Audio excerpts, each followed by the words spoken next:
हमारा टॉपिक है सम of series, मतलब किसी सीरीज का सम कैसे कैलकुलेट करा जाए। क्वेश्चन है write a program to calculate sum of following series, और पहला क्वेश्चन दिया हुआ है 1 + 2 + 3 टिल एन टर्म्स। अच्छा, अभी तक जो क्वेश्चन करे थे उसमें कोई प्लस का साइन बीच में नहीं लगा था, बस प्रिंटिंग थी कि भैया प्रिंट करा दो 1 2 3 टिल एंड। पिछले जो हम लोगों ने प्रोग्राम करे हुए हैं उसकी बात बता रहे हैं, लेकिन अब यहाँ पे जो क्वेश्चन है ये चेंज हो चुका है और इसमें प्लस के साइन लगे हैं। इसका मतलब क्या है? इसका मतलब है कि भैया सबको ऐड करो, 1 से लेकर एन टर्म्स तक सारे नंबर को ऐड करो और वन वर्ड में, सिंगल वर्ड में हमें आंसर दे दो कि भैया सबको ऐड करके ये आ रहा है। इस टाइप का प्रोग्राम बनाना है, जिसमें एक प्रोग्राम हम इसका बनाएंगे, इसका बनाएंगे, इसका एंड सो ऑन, तीनों पांचों प्रोग्राम बनाएंगे। सबसे पहले फर्स्ट प्रोग्राम पे आते हैं कि 1 + 2 + 3 एन टर्म्स तक करना है। इंपोर्ट लगा लिया है, क्लास, क्लास को नाम दे देते हैं सीरीज, ब्रैकेट पब्लिक स्टैटिक। अच्छा, इनपुट लेनी होगी एन की वैल्यू, एन टर्म्स तक चलाना है पहला क्वेश्चन हमारा, तो स्कैनर लगाया, मैसेज दिया एंटर वैल्यू ऑफ एन और एन में स्टोर कर लिया। अब नेक्स्ट काम क्या हमारा? नेक्स्ट काम है कि हमें सम को कैलकुलेट करना है। अच्छा, मल्टीपल टाइम्स काम करना है, क्या करें? लूप लगा लें। लूप की स्टार्टिंग और एंड क्या है? लूप की स्टार्टिंग रहेगी int i = 1, लेके कहाँ तक जाना है? एन टर्म्स है तो एन तक लेके जाना होगा, i <= n और i प्लस प्लस। लूप लगाना तो पहले भी हम लोग पूरा सीख चुके हैं। इसके बाद क्या करना है? प्रिंट नहीं करना है। नॉर्मली हम लोग यहाँ ब्रैकेट खोलते, एसओपी लगाते, आई प्लस स्पेस, ऐसे प्रिंट कर देते थे, पर ये नहीं चलेगा अब, क्योंकि हमें कैलकुलेशन करनी है, तो ये काम तो नहीं चलेगा। फिर ऐड कैसे किया जाए? अच्छा, जब भी हमें ऐड करना हो, जब भी किसी भी सीरीज का एडिशन करना हो, एक वेरिएबल लिएगा ऊपर, लूप के हमेशा ऊपर होना चाहिए, और उसको दे देगा 0। कोई भी वेरिएबल लेना है, एस नाम का जरूरी नहीं, कुछ भी ले सकते हैं, बस उसको हमें क्या देना है? 0 देना है। आईएनटी टाइप का वेरिएबल लिया, उसको क्या दे दिया? 0, सेमीकोलन लगा दिया। क्यों 0 दिया है या क्यों लिया है अभी हम इसको एक्सप्लेन करेंगे आखिरी में। लूप चला दिया। सम करने की लाइन क्या है? जब भी सम करना हो, एक तो काम ही हो गया, दूसरा काम हो गया s = s+। इसको इस तरीके से लगा देना, जो भी वेरिएबल है उसी में एस वेरिएबल तो s = s+। आगे क्या लगाना है? आगे जो भी सीरीज आपकी जैसे चल रही हो, अभी 1 2 3 चल रहा है, तो 1 2 3 कैसे आएगा? अगर देखें तो आई पहली बार 1 होता है, फिर 2 होता है, फिर 3 होता है, 4 होता है, यहाँ पे क्या लगा दें? आई लगा दें और सेमीकोलन। लूप का ब्रैकेट खुला था, बंद हो गया। ये जब पूरा लूप चलेगा ना, तो सम होके एस में आ जाएगा। कैसे आएगा भी देखते हैं। खैर, अगर सम होके एस में आ जाएगा तो इसको हम क्या करें? प्रिंट करा दें, प्रोग्राम कंप्लीट हो जाएगा, बाकी ड्राई रन में देख लेंगे। तो प्रिंट कहाँ कराएं? लूप के अंदर कराएं या बाहर कराएं? लूप के अंदर तो नहीं कराएंगे। जब भी कैलकुलेशन के प्रोग्राम होते हैं तो लूप के अंदर कुछ नहीं प्रिंट कराया जाता है। क्यों? अगर लूप के अंदर प्रिंट करा देंगे तो बार बार प्रिंट होने लगेगा, और अभी हमने बताया था कि सबको ऐड करके वन वर्ड में आंसर देना है। तो वन वर्ड में देने का मतलब क्या है कि लूप के बाहर कराइए, इसको पूरी कैलकुलेशन कंप्लीट होने दिए, पूरे टर्न चल जाए, सारा ऐड होके एस में इकट्ठा हो जाए और फिर प्रिंट करें। तो लूप के बाहर system.println रिजल्ट इक्वल्स टू या सम इक्वल्स टू कुछ भी लिख देंगे, प्लस एस। रिजल्ट कैलकुलेट हो गया, सम कैलकुलेट किसमें आया है? एस में आया है। पब्लिक का बंद हो गया ब्रैकेट, क्लास का बंद हो गया, प्रोग्राम कंप्लीट हो गया। अब देखते हैं इसका जरा ड्राई रन, और ये एस को 0 क्यों दिया और ये कैसे काम कर रहा है इसको देख लेते हैं। सबसे पहले देख लेते हैं एस को 0 क्यों दिया। अगर कुछ ना देते तो क्या होता? एस को 0 हमने इसलिए दिया है क्योंकि यहाँ एस को हमने कैलकुलेशन में यूज करा है। आपने लिखा हुआ है s = s+i। अगर हमने ये लिखा है s = s+i और एस में कुछ ना होता तो कंप्यूटर हमें एरर देता, इसलिए हमें इसको वैल्यू देना जरूरी थी। क्योंकि आई में तो 1 होता, पहली बार में आई में 1 है, एस में कुछ नहीं है। तो आई में 1 है, एस में कुछ नहीं है, s+1 पॉसिबल है? नहीं पॉसिबल। तो एस के अंदर कोई फिगर होगी तब तो ऐड होगी, तो इसीलिए हमने एस को क्या दे दिया? 0 दे दिया, ताकि पहली बार में s = 0 + 1 है, इसलिए इसको 0 देना जरूरी था। और 0 ही क्यों दिया? कुछ और दे देते, 1 दे देते, 2 दे देते, 3 दे देते।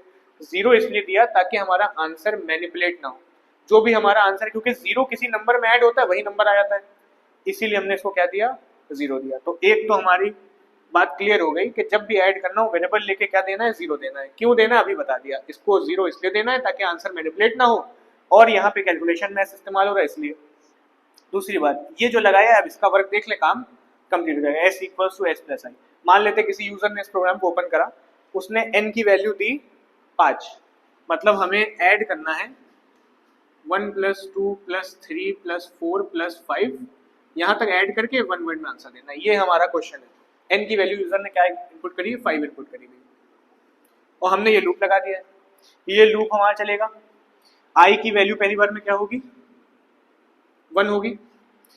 ऐड हो जाएगा s equals to s plus zero. s में क्या है, s में तो पहली बार में जीरो है, तो जीरो प्लस वन, i में क्योंकि वन है तो जीरो प्लस वन ऐड होके s में आ गया होगा, और s में क्या आ गया होगा, s में आ गया होगा वन। सही है, zero plus one one. Loop चला, i की वैल्यू टर्न होके क्या हो गई, i की वैल्यू हो गई टू, टू हो गई। फिर से यही हुआ s equals to s plus I, मतलब s equals to s plus two. s में तो वन है तो वन प्लस टू, s में क्या आ गया, s में आ गया थ्री। फिर लूप चला, i की वैल्यू चेंज होके क्या हो गई, थ्री हो गई। अच्छा, i की वैल्यू थ्री हुई, फिर से ये काम हुआ s equals to s plus I, I s में थ्री है, आगे प्लस थ्री, फिर हो गया s में क्या आ गया, s में आ गया हमारा सिक्स। i की वैल्यू फिर चेंज हुई, i की वैल्यू हो गई फोर, फिर से s equals to s plus आई।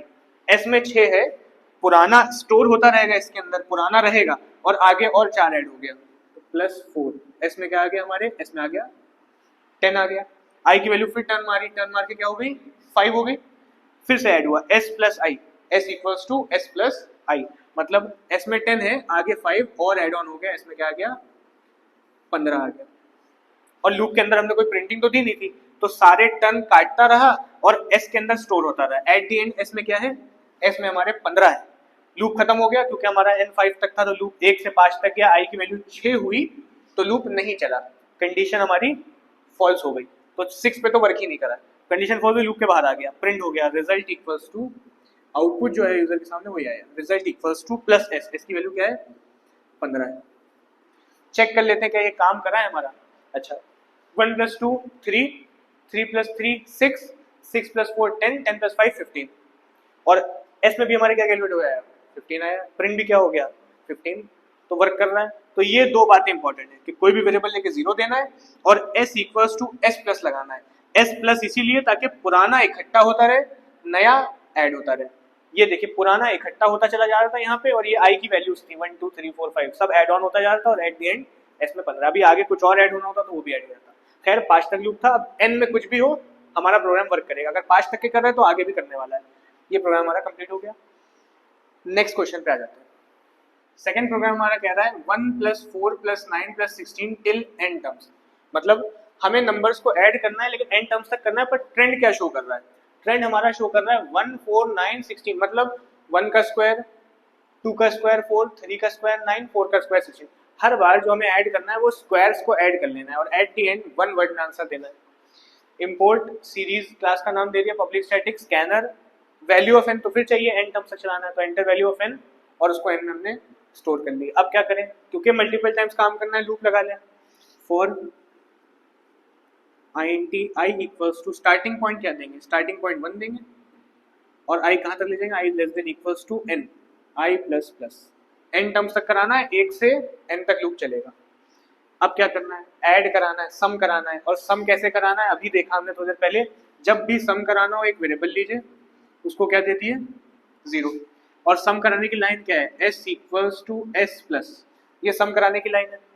क्या प्लस करना है हमें, प्लस 1 2 3 थोड़ी करना है, 1 2 3 करना होता तो वही आई लगा देते हैं, हमें 1 1 का स्क्वायर कराना है, 2 2 नहीं 2 का स्क्वायर कराना है, 3 3 नहीं 3 का स्क्वायर, 9 ऐड कराना है, 1 का स्क्वायर, 2 का स्क्वायर, 3 का स्क्वायर, 4 का स्क्वायर। तो यहाँ पे हम i हटा के क्या लिखेंगे, i इंटू आई, तो अब की बार जो ऐड होगा वो 1 नहीं होगा, 1 का स्क्वायर होगा। अभी ड्राई रन देख लेते हैं, यहाँ ब्रैकेट खोलते हैं, यहाँ बंद हो गया। अब क्या करें, प्रिंट करा दें अपना SOPLN, रिजल्ट इक्वल्स टू लिखते हैं या फिर सम इक्वल्स टू लिखते हैं प्लस s, पब्लिक स्टैटिक का बंद होगा, क्लास का बंद होगा। प्रोग्राम तो कंप्लीट हो गया है, देख लेते हैं इसके ड्राई रन। n में यूजर ने इनपुट डाली, एक यूजर ने प्रोग्राम खोला, उसके सामने एंटर वैल्यू ऑफ n, उसने डाल दिया क्या, उसने डाल दिया 4, मतलब 4 टर्म्स तक हमें ये काम करना है, ये जो भी ट्रेंड चल रहा है 4 टर्म्स तक करना है। लूप हमने चला दिया 4 बार, क्योंकि 4 टर्म्स हैं तो 1 से लेकर 4 तक। फिर ये लाइन लगी हुई है, ठीक है, क्या लगी हुई है, s equals to s plus, और पहली बार में s में क्या है 0, 0 प्लस i नहीं हो रहा है, i इंटू आई हो रहा है। i की वैल्यू पहली बार में हमारी क्या है, i की वैल्यू है 1, तो 1 1 का तो ऑब्वियस है 1 ही आ जाएगा, तो यहाँ 1 हो गया, ऐड होके s में क्या आ गया 1 आ गया। फिर लूप चला, i की वैल्यू क्या हो गई 2 हो गई, s equals to s plus, तो s में जो पुरानी वैल्यू वो रहेगी, आगे ऐड ऑन हुआ क्या, i इंटू आई, मतलब 2 2 सा 4 ऐड ऑन हो गया, और 4 ऐड ऑन हुआ तो s में क्या आ गया 5 आ गया, फिर लूप चला, आई की वैल्यू क्या हुई 3 हुई, तो 3 इस बार ऐड नहीं हुआ, s equals to S plus I into I, फिर से s में पुराना तो रहेगा, i इंटू आई क्या आएगा 9, 3 3 जा 9, आई की वैल्यू 3 है, ऐड होके फिर से क्या आ गया n में आ गया 14, लूप के टर्न चले, आई की वैल्यू क्या हो गई 4 हो गई, फिर से ऐड हुआ s equals to S plus, मतलब पुराना 14 स्टोर रहे, आगे और ऐड ऑन हो क्या i इंटू आई, मतलब 4 इंटू 4, 4 4 जा 16, ऐड हुआ n में क्या आ गया, सॉरी s में क्या आ गया, s में आ गया 14 प्लस 16 हमारा हो गया 30, और क्योंकि i की वैल्यू 4 हो गई, लूप हमें 4 तक ही चलाना था, लूप रुक गया, बाहर आके प्रिंट हो गया सम इक्वल्स टू, आउटपुट जो आया होगा वो आया होगा सम इक्वल्स टू 30। चेक कर लेते क्या सही है। अच्छा 1 का स्क्वायर ये लिखा है 4 4 4 ही बार चला हुआ है, 1 प्लस 4 5, 5 प्लस 9 होगा 14, और 14 प्लस 16 कितना हो जाएगा 30, तो 4 टर्म्स तक कराना था, मतलब इन चारों का सम कराना है, और प्रोग्राम भी हमारा इन चारों का सम करके दे रहा है, कंप्लीट है, ड्राई रन से भी काम कर रहा है और लॉजिकली भी हमारा ये काम कर रहा है। नेक्स्ट क्वेश्चन देख लेते हैं, 3 plus 6 plus 9 plus 12 till N terms, मतलब ध्यान दे तो यहाँ पे क्या हो रहा है 3 का टेबल, 3 1 3, 3 2 6, 3 3 9, और 3 का टेबल ऐड हो रहा है, n तक के काम वही करना है, n टर्म्स तक कराना है, तो scanner message users input n की वैल्यू आ गई, फिर लूप लगा दें, लूप भी सेम वैसे ही लगेगा, int i equals to 1, i is less than equals to n, i plus plus, n में टर्म्स होते हैं और उतने टर्म्स ही हमें लूप चलाना था, उतने टर्म्स ही लूप चलाना है 1 से लेकर n तक, फिर से ऐड करना है, प्रिंट नहीं करना है, तो ऐड करने के लिए वेरिएबल लिया, उसको क्या दिया 0, यहाँ क्या लगाएंगे s equals to s plus, और i तो नहीं करेंगे, ना ही i इंटू आई करेंगे क्योंकि स्क्वायर भी नहीं है, इसमें 3 का टेबल है, तो क्या लगा दें 3 इंटू आई, तो पहली बार में 3 ऐड होगा, अगली बार में 6, अगली बार में 9, ऐसे ही सारे टेबल ऐड हो जाएंगे, कितने n टर्म्स तक, लूप का ब्रैकेट खुला था बंद हो गया, प्रिंट कर देंगे SOPLN सम equals two plus s, public का ब्रैकेट बंद, क्लास का ब्रैकेट बंद, पूरा प्रोग्राम हमारा कंप्लीट हो गया, और इस बार ड्राई रन की तो कोई जरूरत नहीं होगी क्योंकि पिछले में भी देखा, बस यहाँ पे ही फर्क आना है, 3 का टेबल चला दिया है, काम कंप्लीट हो गया, 3 का टेबल ऐड ऑन हो जाएगा। नेक्स्ट प्रोग्राम देखें 1 8 27 64, ध्यान दे तो क्या हो रहा है क्यूब हो रहा है, 1 का क्यूब 1 होता है, लेकिन 2 का क्यूब 8 होता है, 3 का क्यूब 27 होता है, 4 का क्यूब 64 होता है, मतलब पूरा काम सेम है, n टर्म्स तक ही लूप चलाना है, n टर्म्स लिया लूप चलाया, सम भी करना है, तो s को क्या दे दिया है 0 दे दिया है, कोई बदलाव नहीं आना है, सम में बदलाव आना है, s equals to s plus भी सम की लाइन है, उसमें भी ये चेंज आएगा, 3 का टेबल नहीं ऐड ऑन करना है, क्या ऐड ऑन करना है हमें क्यूब i इंटू आई, ये निकल आएगा क्यूब और ऐड होता चला जाएगा, और लूप खत्म हो तो प्रिंट हो जाए, पूरा सेम था, बस यहाँ पे चेंज आया, क्यूब निकाल दिया, पहली बार में 1 का क्यूब निकलेगा, अगली बार में i की वैल्यू 2 होगी तो 2 का क्यूब निकलेगा, फिर i की वैल्यू 3 होगी तो 3 का क्यूब निकलेगा, और हर बार s में जाके ऐड होता चला जाएगा, और at the end loop and होगा, s में सारा सम कैलकुलेट होके इकट्ठा होके आ जाएगा और बाद में प्रिंट हो जाएगा।